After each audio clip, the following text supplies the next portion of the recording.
할렐루야.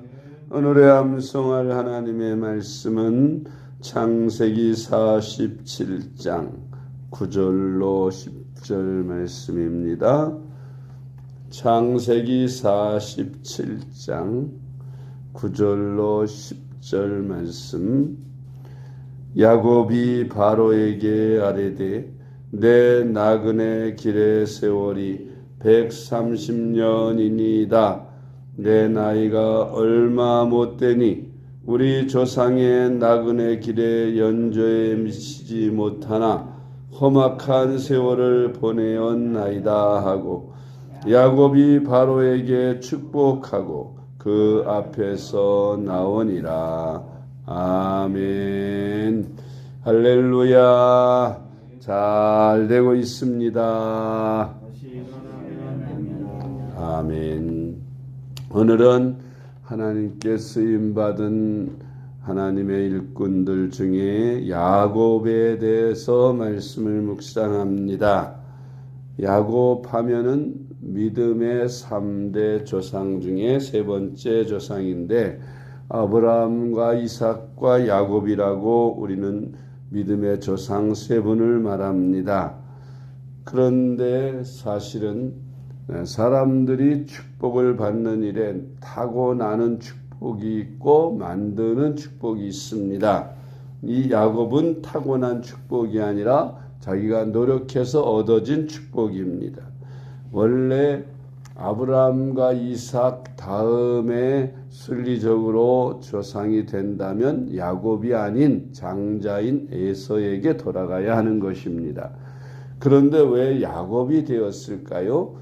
그것은 야곱은 누구보다도 하나님의 은혜를 사모하는 마음으로 장자의 명분을 사랑했고 그것을 축복으로 여겨서 간절히 얻기를 원했지만 그러나 정작 장자인 에서는 하나님의 은혜나 또 장자의 명분 같은 것을 너무 가볍게 여겨서 팥죽 한 그릇에 팔아버리는 그러한 경솔함으로 그는 그 축복을 야곱에게 빼앗긴 것입니다. 왜 에서와 야곱 타고난 축복을 버리고 또 타고나진 못했지만 또 노력해서 얻게 된 이 야곱의 사모하는 은혜의 마음, 우리는 오늘 야곱이 어떻게 믿음의 3대 조상에 드는 축복을 받을 수 있었는가를 배워서 우리도 야곱과 같이 하나님 앞에 크게 쓰임받고 축복받는 그런 삶을 살고자 하는 것입니다. 첫째로 야곱은 하나님의 은혜를 이 세상의 그 무엇보다도 사모했습니다. 물질보다도 권력보다도 세상의 명예보다도 더 사랑하고 사모하는 것은 하나님의 은혜였습니다. 그렇습니다. 우리가 하나님의 은혜를 사모하는 자에게 하나님은 은혜를 베푸신다고 말씀하셨는데 창세기 25장 29절로 34절 말씀. 야곱이 죽을 수 없더니 에서가 들에서 돌아와서 심히 피곤하여 야곱에게 이르되 내가 피곤하니 그 붉은 것을 내가 먹게 하라 한지라. 그러므로 에서의 별명은 에돔이더라. 야곱이 이르되 형의 장자의 명분을 오늘 내게 팔라. 에서가 이르되 내가 죽게 되었으니 이 장자의 명분이 내게 무엇이 유익하리요. 야곱이 이르되 오늘 내게 맹세하라. 에서가 맹세하고 장자의 명분을 야곱에게 판지라. 야곱이 떡과 팥죽을 에서에게 주매 에서가 먹으며 마시고 일어나 갔으니 에서가 장자의 명분을 가볍게 여김이었더라. 아멘. 바로 이것입니다. 에서는 타고났지만 그러나 하나님의 은혜를 가볍게 여겼기 때문에 잃어버렸고 빼앗겼고 야곱은 비록 하나님의 은혜를 축복을 타고나진 않았지만 그러나 은혜를 누구보다 사모하고 얻기를 소원하여 기회가 왔을 때 그 기회를 잡게 된 것입니다. 우리가 하나님의 은혜를 사모하고 하나님의 은혜를 받기 위해서 갈급해하며 또 간절하게 노력하고 구할 때에 하나님은 그에게 은혜를 잡을 수 있는 기회를 주십니다. 그때 우리는 은혜를 받을 수 있게 되는 것입니다. 아무리 내가 은혜 받을 수 있는 좋은 환경에 있을지라도 하나님의 은혜를 경히 여기고 하나님의 은혜를 사모하는 마음이 없다면 그는 하나님이 주시는 기회도 다 잃어버리게 될 것이고 빼앗기게 될 것입니다. 두 번째로 야곱은 형의 미움은 물론 아버지를 속이면서까지라도 하나님의 축복받기를 사모하였습니다. 내가 이렇게 하면 이것은 형으로부터 미움을 받게 될 것이고 아버지로부터도 이렇게 미움을 받게 될 것이다 라는 것을 알면서도 그러나 하나님의 축복만 받을 수 있다면 수단과 방법을 가리지 않고 그것을 꼭 얻고야 말겠다는 이런 사모하는 야곱의 마음이 결국 의로운 일은 아니지만 그는 하나님의 축복을 받는 사람이 되었고 하나님의 은혜를 입는 사람이 되었던 것입니다. 창세기 27장 41절로 43절 말씀. 그의 아버지가 야곱에게 축복한 그 축복으로 말미암아 에서와 야곱을 미워하여 심중에 이르기를 아버지를 곡할 때가 가까웠은즉 내가 내 아우 야곱을 죽이리라 하였더니 맏아들 에서의 이 말이 리브가에게 들리매 이에 사람을 보내어 작은 아들 야곱을 불러 그에게 이르되 내 형 에서가 너를 죽여 그 한을 풀려 하니 내 아들아 내 말을 따라 일어나 하란으로 가서 내 오라버니 라반에게로 피신하여 내 형의 노가 풀리기까지 몇 날 동안 그와 함께 거주하라. 아멘. 이렇게 그 형 에서로부터 증오를 사고 미움을 사서 결국 에서가 야곱을 죽이겠다는 결심을 한 것을 그 어머니 리브가가 듣고 야곱을 급히 야반 도주시켜 저 멀리 하란에 있는 외삼촌 댁으로 야곱을 피난 보내게 되는 것을 볼 수 있습니다. 처음에 야곱이 갈 때는 그저 몇 날 지나고 에서의 분이 풀리면 돌아오리라고 생각을 했는데 그러나 그 길은 20년이 넘도록 외삼촌 라반의 집에서 종살이 하게끔 그런 길이었던 것입니다. 하나님의 축복과 은혜를 받을 수 있는 것이라면 20년을 낭비하더라도 20년을 그 대가로 지불하더라도 모든 젊음을 다 지불하더라도 결코 그것을 얻고야 말겠다고 하는 이 야곱의 은혜를 사모하는 마음을 우리도 가져야 할 것입니다. 세 번째로 야곱은 하나님의 은혜를 받는 대가로 부모를 떠나 외로운 객지에서 약 20년간의 젊음을 지불해야 했습니다. 그렇게 야곱이 외삼촌 라반의 집에 갔을 때에 그는 외삼촌의 양들을 치면서 그렇게 세월을 보내다가 아내를 얻기 위해서 무려 14년을 보내게 됩니다. 큰 딸, 작은 딸 외삼촌에게 두 딸이 있었는데 그 두 딸들 중에 둘째 리브가가 누구보다도 그 언니보다도 더 아름다움으로 그 야곱이 외삼촌과 약속을 했습니다.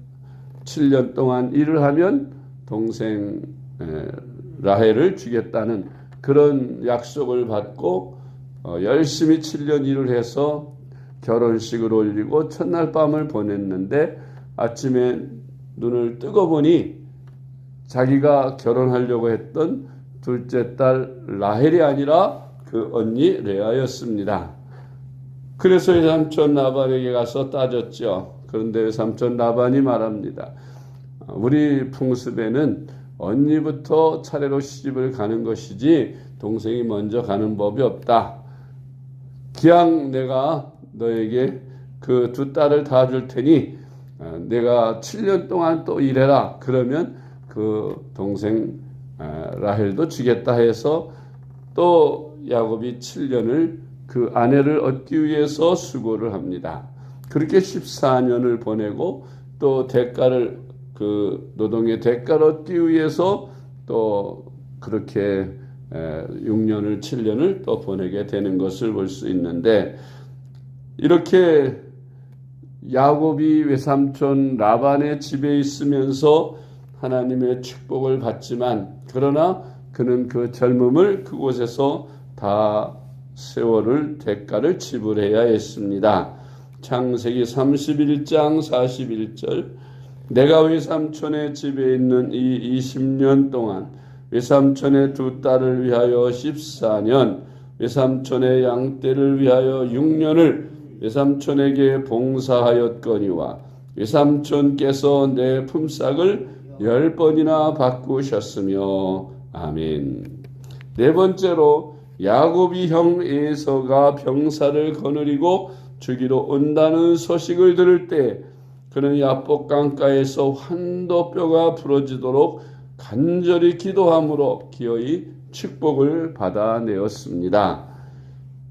이제 때가 되어 하나님께서 야곱에게 내 고향으로 돌아가라는 말씀을 받고 야곱이 외삼촌에게 가겠다고 하면 안 보낼 것 같으니까 몰래 이제 외삼촌 몰래 야곱이 그 소유를 거느리고 떠날 때 외삼촌이 쫓아와서 내가 가겠다고 하면 보내줄 텐데 왜 이렇게 도망가듯이 도망가느냐고 하면서 그들과 이별을 하게 되고, 하나님께서 외삼촌 라반에게도 그들을 돌려보내라는 지시를 해주심으로써 이렇게 이제 야곱이 가게 됩니다. 크게 세 때나 거느리고 많은 식구들을 거느리면서 그렇게 고향으로 20년 만에 돌아가게 될 때에 앞에 나가던 그 정탐꾼이겠죠. 형 에서가 300의 군대를 거느리고 지금 야곱을 치러 온다는 소식을 전합니다. 야곱은 마음이 다급해져서 그렇게 세 때로 나눠서 차례로 나가게 하고 자기는 맨 뒤에서 야복 강가에 가 간절하게 하나님 앞에 기도하면서 형 에서의 마음을 녹여주셔서 무사히 고향으로 돌아갈 수 있게 해달라고 기도하였습니다. 결국 이제 야곱이 그 천사와 씨름을 하다가 환도뼈가 부러지면서까지도 결국 하나님의 축복을 받아내게 되지요. 그런 말미암아 야곱은 형 에서를 만날 때에 그 마음이 물같이 녹여져서 반가운 마음을 주고, 그래서 형 에서와 화해를 하게 되고 고향으로 무사히 돌아가게 됩니다. 창세기 32장 24절로 28절 말씀. 야곱은 홀로 남았더니 어떤 사람이 날이 새도록 야곱과 씨름하다가 자기가 야곱을 이기지 못함을 보고 그가 야곱의 허벅지 관절을 치매 야곱의 허벅지 관절이 그 사람과 씨름할 때 어긋났더라. 그가 이르되 날이 새려하니 나로 가게 하라. 야곱이 이르되 당신이 내게 축복하지 아니하면 가게 하지 아니하겠나이다. 그 사람이 그에게 이르되 내 이름이 무엇이냐? 그가 이르되 야곱이니이다. 그가 이르되 내 이름을 다시는 야곱이라 부를 것이 아니요 이스라엘이라 부를 것이니 이는 내가 하나님과 및 사람들과 겨루어 이겼음이니라. 아멘. 다섯 번째로 야곱의 노후의 생애는 이제 하나님의 선지자로 살았던 것을 봅니다. 요셉을 애굽으로 보내고 그 애굽에서 요셉이 총리 대신이 되었을 때 그 아버지와 형제들을 다 용서하고 자기가 총리로 있는 애굽으로, 그것도 바로 왕에게 허락을 받아서 고센이라는 아주 기름진 땅을 그 형제들에게 나눠주게 됩니다. 그때에 이제 이 아버지를 모시고 오면서 바로 왕에게 소개를 할 때에 야곱이 바로 왕을 축복하는 장면이 있는데, 그렇게 야곱이 선지자로 마지막 생애를 사는 것을 창세기 47장 9절로 10절에 말씀합니다. 야곱이 바로에게 아뢰되 내 나그네 길의 세월이 130년이니이다. 내 나이가 얼마 못되니 우리 조상의 나그네 길의 연조에 미치지 못하나 험악한 세월을 보내었나이다 하고 야곱이 바로에게 축복하고 그 앞에서 나오니라. 아멘. 이렇게 야곱이 하나님께 쓰임받게 된 것은 이스라엘의 조상으로서 12아들을 낳고 그 12지파로 이제 야곱이 그 아들들에게 12지파의 축복을 내려주는 것을 우리가 성경에서 볼 수 있습니다. 우리가 하나님의 은혜를 사모하는 자가 하나님의 은혜를 입게 된다는 것을 야곱의 경우를 통해서 우리가 배울 수 있습니다. 날마다 하나님의 은혜를 사모하고 더 하나님과 가까워지고 하나님의 축복을 받고자 하는 사모하는 마음으로 주님께 더 가까이 나아가 야곱과 같은 노력으로 우리도 하나님 앞에 이 시대에 귀한 축복을 받고 쓰임받는 저와 여러분이 될 수 있기를 주님의 이름으로 축복합니다. 기도하겠습니다. 하나님 아버지 감사합니다. 우리가 날마다 평안 가운데 살게 하시니 감사드립니다. 우리가 야곱과 같이 하나님의 은혜를 사모하게 하시고 믿음의 세 번째 조상으로 서기까지 많은 희생의 대가를 지불했으나 그는 기어이 그것을 잘 극복해내고 하나님의 선지자로 쓰임받은 것처럼 주님, 우리도 주님의 온전한 제자가 되는 일에 어떤 시험이 와도 잘 이겨내고 온전히 주님 앞에 쓰임받고 하나님께 영광 돌릴 수 있도록 우리에게 야곱과 같은 은혜를 사모하는 마음, 축복을 사모하는 마음을 허락하셔서 더 가까이 주님 앞에 나아가는 저희들이 될 수 있게 하여 주시옵소서. 예수님의 이름으로 간절히 기도드리옵나이다. 아멘.